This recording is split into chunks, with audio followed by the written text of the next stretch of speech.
Madame la ministre, je vous interpelle au nom des députés du bassin minier. Ce bassin minier n'est pas un simple point sur une carte entre le Nord et le Pas-de-Calais. C'est une terre de courage et de travail, un creuset de solidarité. En 2022, Emmanuel Macron, alors candidat, s'est offert un grand tour de Seine à Liévin, Lens, puis Carvin, se posant en champion du renouveau du territoire.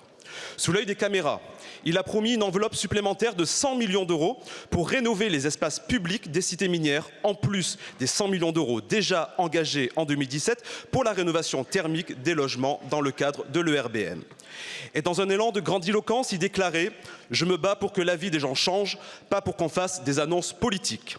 Mais 2 ans plus tard, que reste-t-il de ces promesses faites la veille du second tour de l'élection présidentielle dans la circonscription de Marine Le Pen?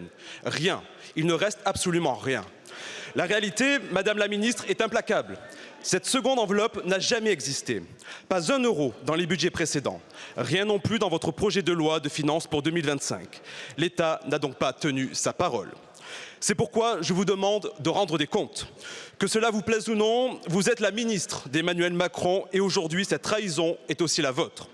Elle a des conséquences directes sur les habitants du bassin minier et sur les 250 communes qui, croyant aux promesses de l'État, ont mobilisé des moyens humains et financiers pour accompagner le RBM. Alors ma question est double. Où est passé le reste des 100 millions d'euros engagés en 2017 pour la rénovation thermique des logements? Et confirmez-vous que les 100 millions d'euros supplémentaires promis par Emmanuel Macron en 2022 n'étaient finalement qu'une promesse en l'air au service de sa réélection? Je vous remercie.